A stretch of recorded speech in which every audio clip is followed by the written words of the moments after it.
संगीत चाहे वो किसी भी रूप में हो सुनना अच्छा ही लगता है। नजर मिलाई तो पूछूंगा इश्क का अंजाम, नजर झुकाई तो खाली सलाम कर लूंगा। अमीर खुसरो साहब को तूतिए हिंद कहा जाता है, इसका क्या मतलब है ये हमें थोड़ा बताएं। हमरी चुनरिया पिया की पगड़िया, हमरी चुनरिया। वो कौन सी उम्र और वो कौन सा प्लेटफॉर्म था और किन हालातों में आपने पहली परफॉर्मेंस दी? हमारे नाना उस्ताद उमराव बंधु खान साहब के पास कोई शख्स गाना सीखने के लिए आया। उसने आके कहा कि खान साहब मुझे शागिर्द बना लीजिए, अपना शागिर्द बना दीजिए। तब उसने आके कहा कि मुझे शागिर्द बना लीजिए। तो उन्होंने कहा शागिर्द नहीं, हम तो उस्ताद बनाते हैं। सास कहे मोरी बावरी बोहरिया, मैं ना कहूँ तो से कौन कहे गो, आंगन में मत सो मोरी गोरी, आज की रहना।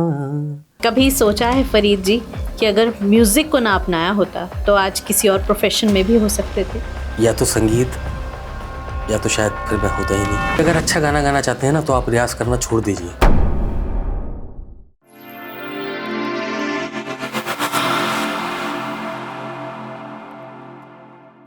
आपको सुनने के बाद तो जी चाहता है लगातार आपको सुनते ही जाए, लेकिन आप बताएं कि आप किसे सुनना पसंद करते हैं? आप बॉलीवुड या हॉलीवुड सुनना पसंद करते हैं?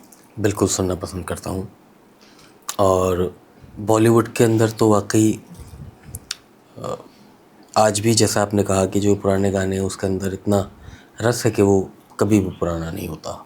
उसी तरीके से मैं जो और म्यूज़िक हैं, वर्ल्ड म्यूज़िक, जैसे कि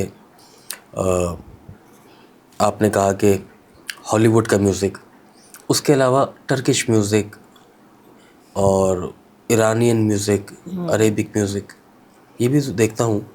और बहुत उसके अंदर भी अपने अंदर एक मज़ा है। और मतलब संगीत चाहे वो किसी भी रूप में हो सुनना अच्छा ही लगता है,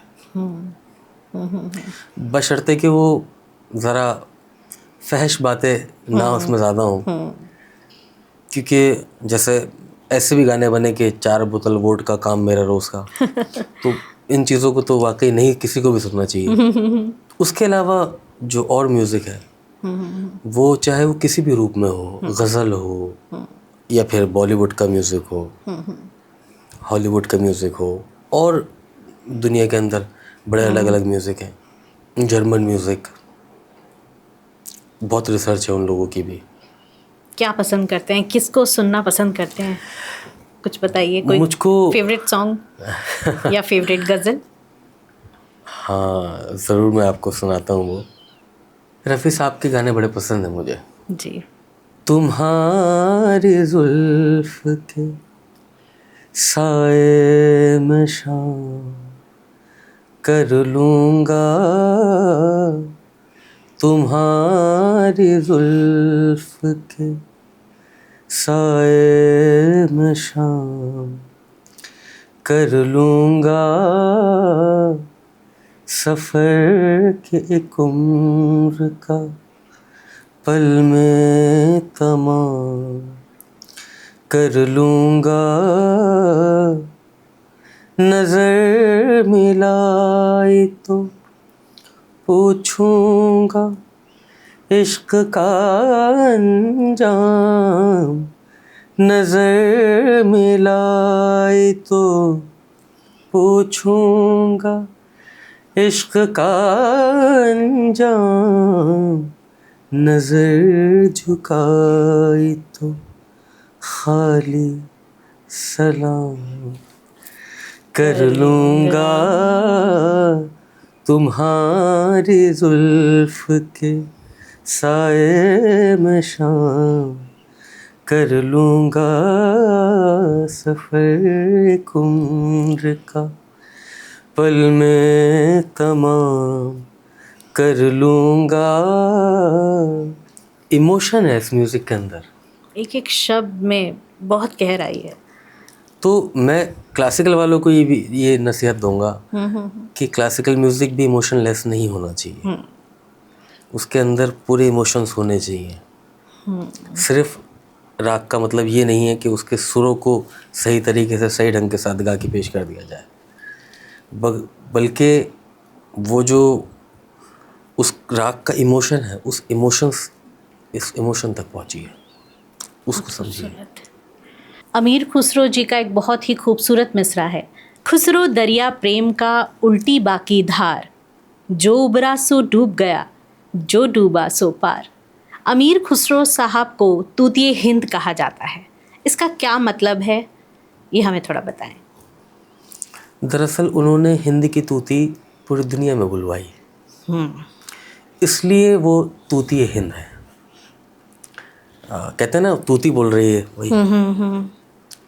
तो क्योंकि उनकी शख्सियत जो है वो एक मल्टी जीनियस और मल्टी टैलेंटेड, कव्वाली, कौल, कल्बाना, नक्श गुल, नक्श निगार, तिरवट, हवा बसीत, सवेला, ख्याल, तराना, तिलराना, तिरवट, चतुरंग और पता नहीं मतलब बनड़ा, सहरे, सुहाग, बनड़ा गीत, बिदाई, कितने तरीके के म्यूज़िक को उन्होंने संजोया है।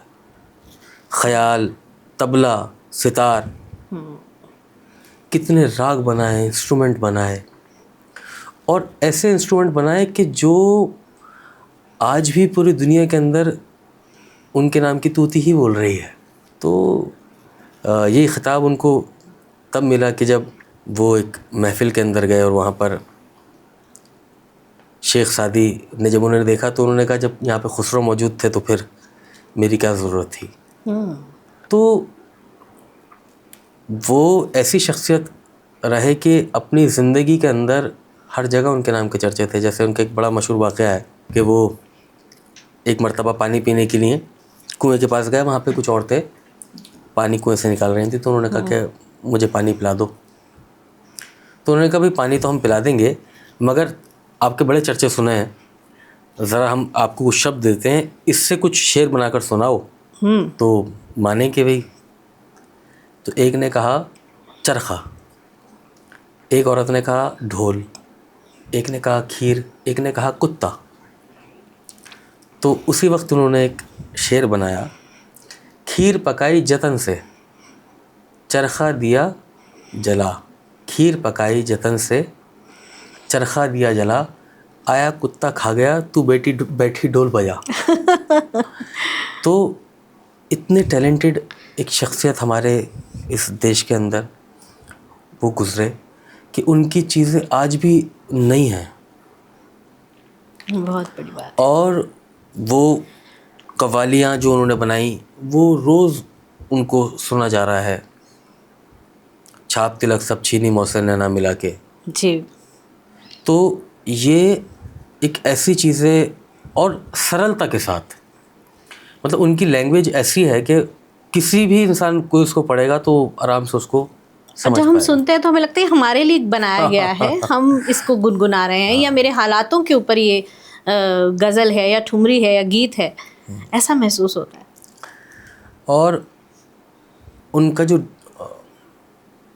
डिवोशन है उनके पीरो मुर्शिद की तरफ, वो सीखने के लायक है। बेशक। मतलब उन्होंने कभी भी पब्लिक परफॉर्म नहीं किया, पब्लिक परफॉर्मेंस नहीं दी, ना किसी बादशाह के यहाँ वो गाए बजाए कभी। वो तो बस अपने पीर के यहाँ ही गाए बजाए। ये सारी चीज़ें जो आप सुनते हैं ये सब हज़रत निज़ामुद्दीन औलिया के यहाँ ही हुई और वहीं उन्होंने चीज़ें बनाई और वहीं उन्हीं के लिए बनाई। और आज भी हम जब जाते हैं तो इसी तरह का कुछ वहाँ पर गुनगुनाते हुए उनके शागिर्द कह लीजिए या उनके वो जो लीनिएज है, हाँ एक चली आ रही है परिपाटी और बहुत खूबसूरत महसूस होता है, बहुत अच्छा महसूस होता है। कुछ सुना दीजिए। मोहे अपने ही रंग में रंग दे, रंगीले मोहे अपने ही रंग में रंग दे, रंगीले तू तो साहिब मेरा, तू तो साहिब मेरा, महबूबे इलाही मोहे अपने ही रंग में रंग दे, रंगीले हमरी चुनरिया पिया की पगड़िया, हमरी चुनरिया,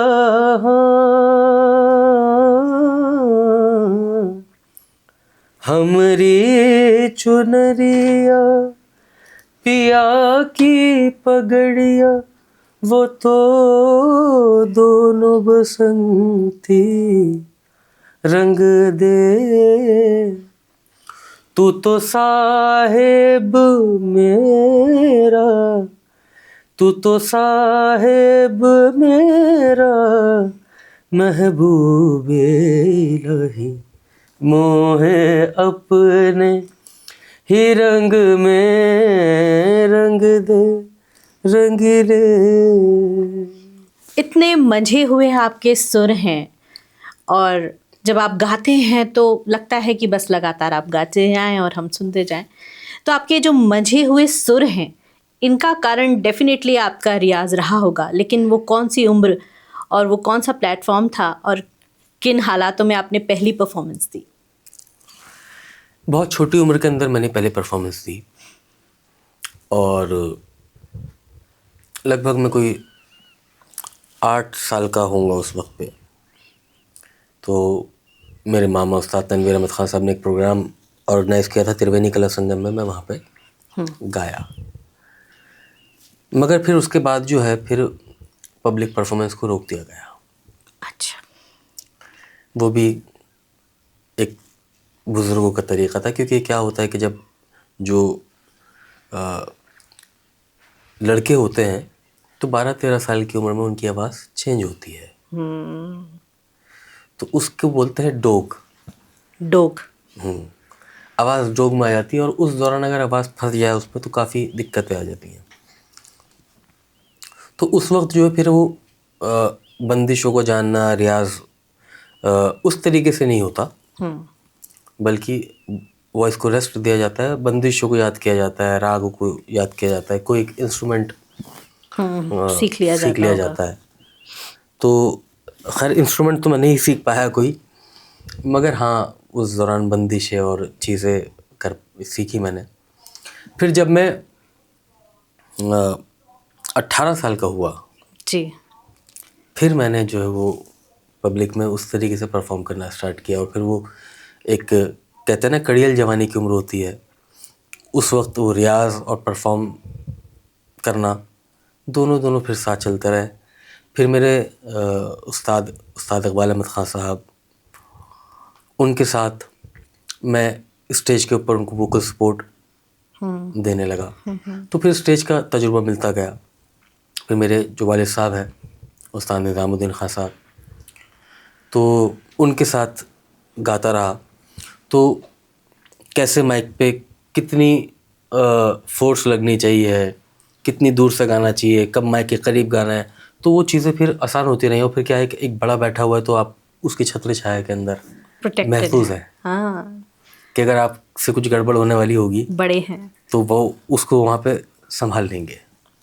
ये आपके अच्छे कर्मों का नतीजा है कि इतने अच्छे परिवार में आपका जन्म हुआ कि चारों तरफ संगीत ही संगीत है और आप बहुत प्रोटेक्टेड हैं, और साथ ही आपके अंदर वो ललक है सीखने की, गाने की। तो कितना खूबसूरत मंजर रहता होगा, कितना खूबसूरत। बिल्कुल सही बात कही बहुत अच्छा। नहीं तो आज की डेट में अगर हम देखें तो 8 साल का बच्चा स्टेज पर थोड़ा सा घबराएगा गाते हुए, वो भी क्लासिकल म्यूजिक, थोड़ा सा सहमेगा। लेकिन जब उसकी परवरिश ऐसे आबो हवा में हुई है जहाँ पर हर तरफ संगीत है, तो उसके लिए बाएं हाथ का खेल है। फिर उसके बाद जो है वो अ,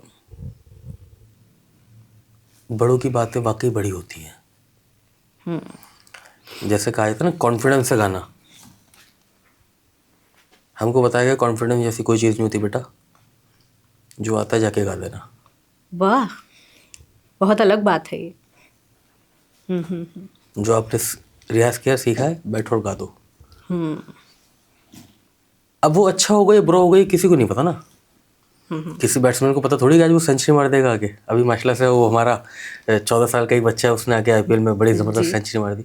जी। तो उसे गुमान थोड़ी था कि वो उस दिन ऐसा कुछ करने वाला है। वो किसी को पता नहीं होता कि कौन क्या करेगा। बल्कि मुझे लगता है ये कहना कि कॉन्फिडेंस से गाना उसको और नर्वस करना है। जैसे कि हमारे नाना उस्ताद उमराव बुंदू खां साहब के पास कोई शख्स गाना सीखने के लिए आया, उसने आगे कहा कि खां साहब मुझे शागिर्द बना लीजिए, अपना शागिर्द बना दीजिए। मतलब उसने आके कहा कि मुझे शागिर्द बना लीजिए। तो उन्होंने कहा शागिर्द नहीं, हम तो उस्ताद बनाते हैं। बहुत बहुत बहुत ही बढ़िया। बहुत उम्दा। एक उनकी बंदिश सुनाता हूँ आपको मैं ज़रूर। जी। हमारे यहाँ ना शास्त्रीय संगीत के अंदर, इंडियन क्लासिकल म्यूज़िक के अंदर दो बहुत ख़तरनाक किरदार हैं जिनके सब दुश्मन हैं। एक है सास, एक ननद। तीसरे नंबर पर जेठानी और देवरानी आती हैं। दोनों वो बराबर रखती हैं, मगर ये बहुत खतरनाक है। सास ननद मोरी जन्म की बैरन, सास मोरी दूती ननद मोरी बैरन। मगर उनका नज़रिया एक ये रहा कि सास माँ है। तो एक उन्होंने कॉम्पोजिशन बनाई जिसमें सास का ये बैरन होना नहीं दिखाया गया, बल्कि ये दर्शाया गया कि सास माँ है। माँ है। आंगन में मत सो मोरी गोरी, आज किरना चंदा ग्रहना, आंगन में मत सो। सास कहे मोरी बावरी बोहरिया, सास कहे मोरी बावरी बोहरिया, मैं ना कहूँ तो से कौन कहे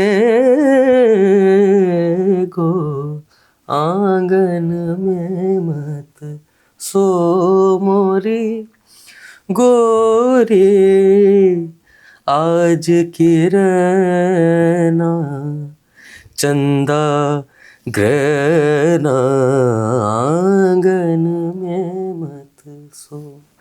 बहुत खूब, बहुत खूब। तो ये नज़रिया है,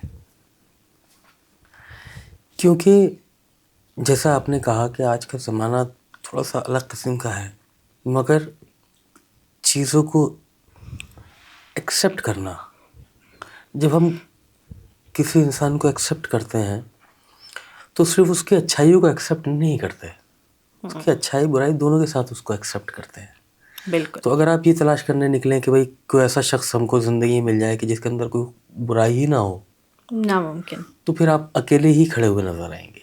तो ये सोच कि कोई इंसान है, उसके अंदर कोई खामियां हैं मगर कुछ अच्छाइयाँ भी हैं, तो उस अच्छाई को अपने अंदर अपनाना मुझे लगता है एक अच्छी बात है।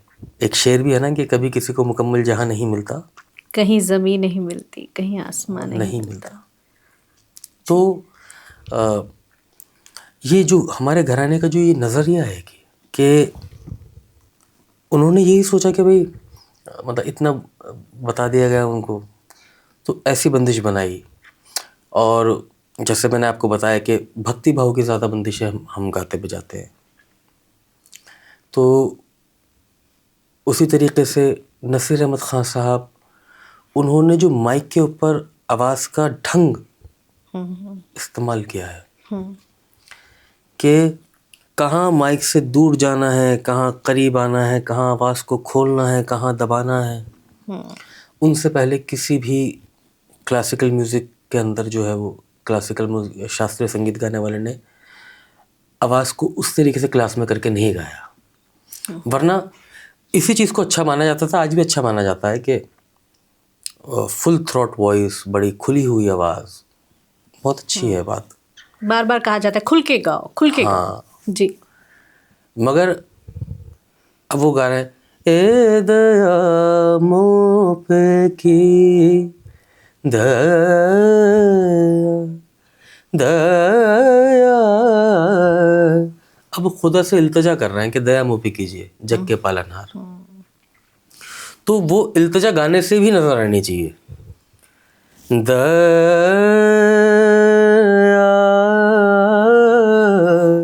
दया ए दया मुँह पे कीजिए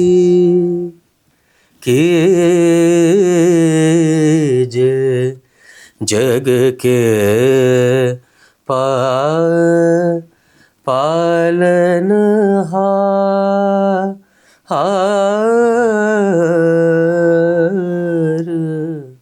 ए दया मुँह पे की दया दया ए दया। तो ये चीज़ें इस्तेमाल करना जो शास्त्रीय संगीत में इस्तेमाल कम की जाती थी, उसके ऊपर उन्होंने बहुत ध्यान दिलाया, बहुत काम किया है, बहुत मेहनत की है और बहुत बड़ी तपस्या के साथ किया है, तभी वो परोस कर हमें दे पाए हैं कि हम अच्छा सुने और अच्छा गाएं।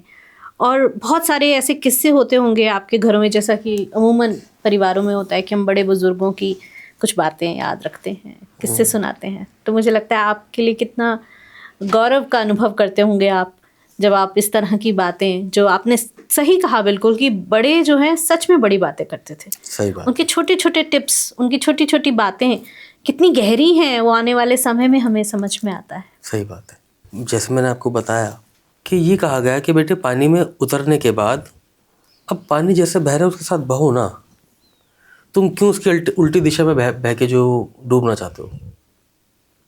जैसे पानी बह रहा है उसके साथ बहते रहो, उसका मज़ा अब नहीं है। तो मतलब मुझे कभी ये नहीं बताया गया कि यार तुम्हें बैठना है, बहुत ही अच्छा गाना है, क्योंकि उन्होंने कहा कि ये तो हवा में ग्रह लगाने का काम है, कभी लगेगी कभी नहीं लगेगी। तो वो जो ये साथ देना है ना, मतलब जैसे मैंने आपको बताया कि आप सिर्फ अच्छाई में साथ थोड़ी देंगे कि भाई तुम अच्छा करोगे तो हम तुम्हारे साथ हैं, बल्कि उसको बताया कि तुम बुरा करोगे तो कोई बात नहीं बेटा, तब भी हम तुम्हारे साथ हैं। जी जी बिल्कुल। उस पर आपसे नाराज़ नहीं हुए कि तुमने ये क्या कर दिया, बल्कि कहते कोई बात नहीं, एक बार फेलियर हो गया कोई बात नहीं, अब दोबारा करो, दोबारा भी नहीं हुआ कोई बात नहीं, इसे करो फिर जब तक अच्छा नहीं हो जाता। तो उस फेलियर्स के साथ घबराए नहीं मैं।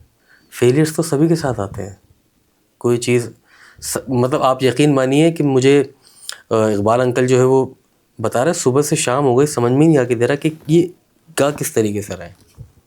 हर तरीके से उन्होंने बताया, देखो यूँ यूँ, मैं फिर कोशिश करूँ, फिर कैसा छोड़ दो, अभी गैप ले लो। मगर फिर जब आई तो फिर वो ऐसी आई कि वो बस ऐसा लगा कि शायद हमेशा से ही आती थी। तो मुझे ऐसा लगता है, और ये मैं इम्प्लीमेंट भी करता हूँ अपने शागिर्दों पे, कि मैं उनको ये नहीं कहता कि नहीं आई तो क्यों नहीं आई, कोई बात नहीं, कभी तो वक्त होगा कि आ जाएगी। कभी सोचा है फरीद जी कि अगर म्यूज़िक को ना अपनाया होता तो आज किसी और प्रोफेशन में भी हो सकते थे? कोई मन में ऐसी कभी बात आई हो कि मुझे ये भी करना था? ये शायद ऐसे होगा कि सूरज से सुबह छीन ली जाए और चांद से रात, या तो संगीत या तो शायद फिर मैं होता ही नहीं। Made for each other. बल्कि मैं ये सोचता हूँ कि शायद कभी ऐसा वक्त आए कि जब कोई मेरा नाम ले तो समझने वाला संगीत समझे, और जब कोई संगीत का नाम ले तो लोगों को मेरा नाम याद आ जाए। बेशक। जो मुझे देखता है नाम तेरा लेता है, जो मुझे देखता है नाम तेरा लेता है, मैं तो खामोश हूँ निस्बत मेरी खामोश नहीं। तो शायद ऐसा ज़िंदगी में कभी ख्याल आया ही नहीं। और अगर क्लासिकल की जगह कोई जॉनर आपको चूज़ करना होता तो क्या आप बदलते? दरअसल ये भी मैं बात ये कहूँगा कि सब जॉनर ही संगीत है। सभी कुछ गाता हूँ मैं, और मैं उसके अंदर जो भेदभाव नहीं करता। शास्त्रीय संगीत तो है ही, मगर कव्वाली, भजन, गज़ल, फिल्म का गाना, सभी कुछ मुझे अच्छा लगता है और सभी कुछ मैं गाता हूँ। मैं इनको अलग नहीं करता कि ये अलग है। संगीत संगीत है, जैसे इंसान इंसान है। अब भले ही वो किसी दूसरे देश का रहने वाला है, कोई गोरा है, कोई काला है, कोई बहुत लंबा है, जी, मगर वो उसकी पहचान यही है कि वो इंसान है। इंसान है।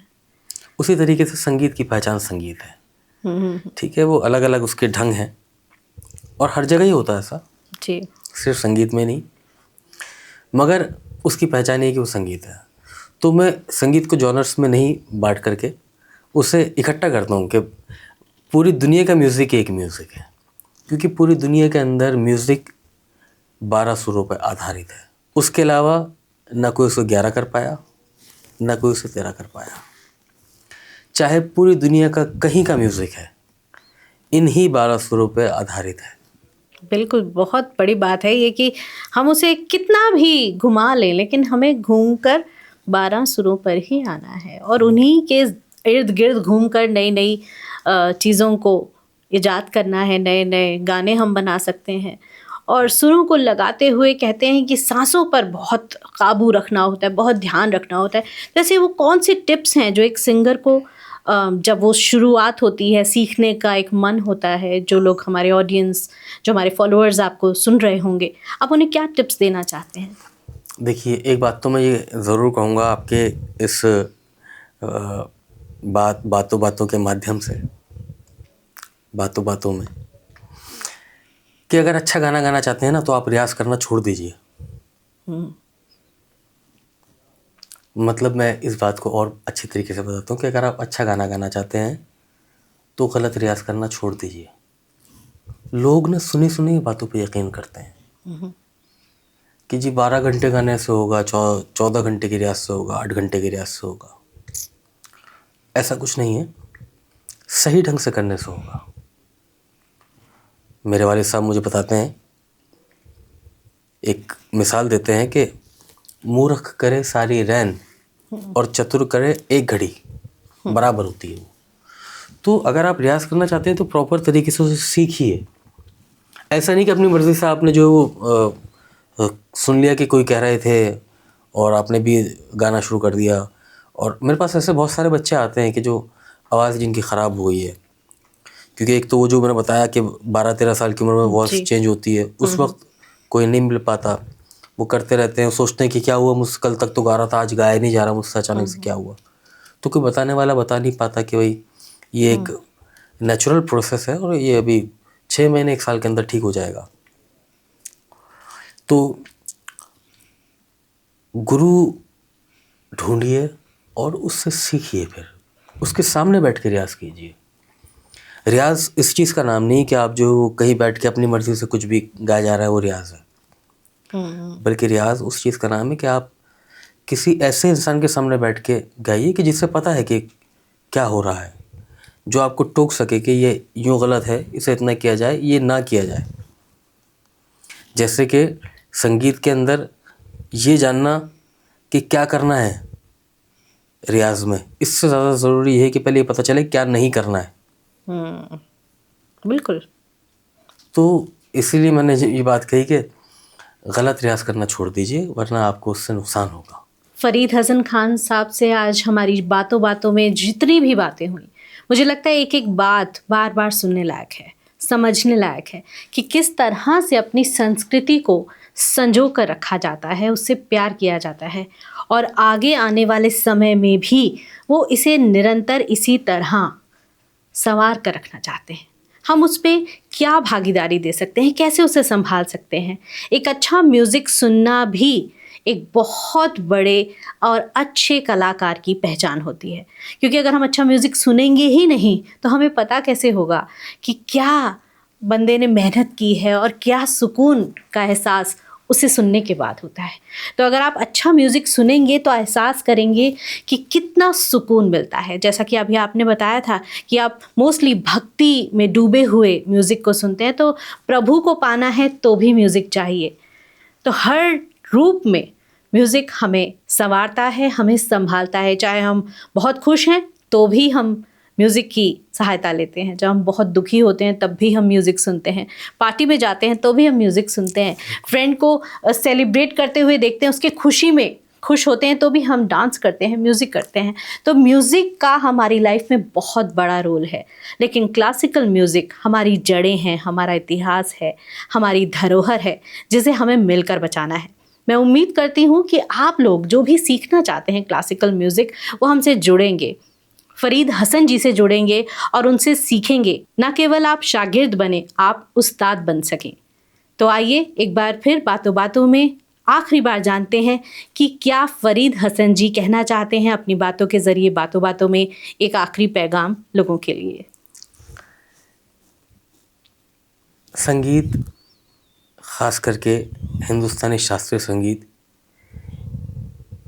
इसलिए मत आप सुनिए कि आपकी समझ में आएगा या नहीं आएगा, बल्कि आप एक बार मन को शांत करके किसी भी बड़े उस्ताद का, बड़े पंडित का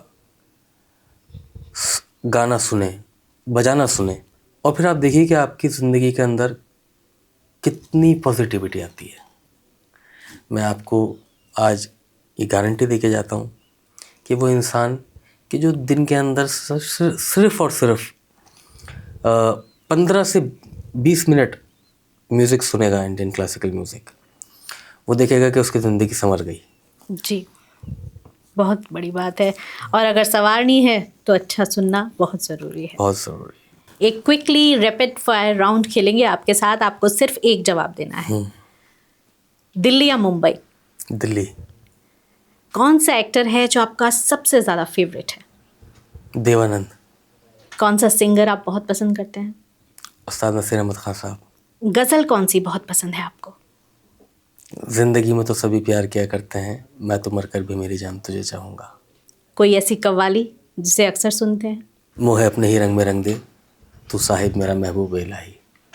अगर आपको दूसरा जन्म आपकी मर्ज़ी से मिले तो क्या आप फिर से हिंदुस्तान में और इसी परिवार में पैदा होना चाहेंगे? बिल्कुल।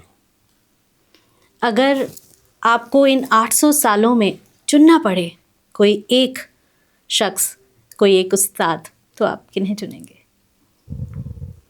हज़रत अमीर खुसरो। उनकी कौन सी बात आपको सबसे ज़्यादा भाती है? अपने पीर की तरफ उनका प्रेम। पुरानी दिल्ली या नई दिल्ली? पुरानी दिल्ली। कोई एक फीमेल सिंगर जो आपको बहुत पसंद हो?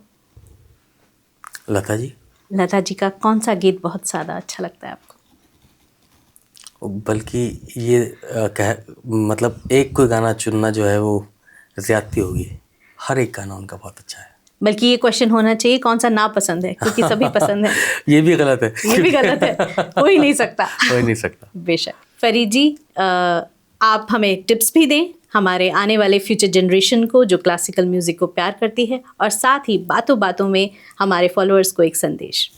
सबसे पहले तो मैं आपको बधाई देता हूँ कि आपने एक इतना अच्छा प्लेटफॉर्म तैयार किया ये, और जहाँ पर अलग अलग फील्ड के लोग आकर अपनी बात रख पा रहे हैं, तो मेरी बधाई आपको और बेस्ट विशेस कि ये बहुत कामयाब हो। उसके अलावा टिप्स का तो ये है कि मैंने जैसे पहले भी आपसे कहा कि किसी भी रूप से संगीत में जुड़िए, चाहे वो कोई सा भी रूप हो, संगीत से जुड़िए। बस इतना ही मेरा मतलब बात होगी, ये बताना चाहूँगा मैं। बाकी मुझे आज बहुत अच्छा लगा कि आपने जिस तरीके से सवाल किए और मैं अपनी बात लोगों तक पहुँचा पाया, उसके लिए आपका धन्यवाद। फरीद जी, आपने समय निकाला, बातों बातों में आज बहुत सारी बातें हुई जो शायद मुझे ही नहीं, बहुत सारे लोगों को बहुत मदद करेंगी, म्यूज़िक लवर्स को पसंद आएंगी, और डेफिनेटली उनके फ्यूचर के लिए भी, अगर वो सीखना चाहते हैं, संगीत से जुड़ना चाहते हैं, क्लासिकल म्यूज़िक प्यार करते हैं। तो बहुत बहुत शुक्रिया फरीद जी का। बातों बातों में आपसे होगी फिर मुलाकात, तब तक के लिए नमस्कार।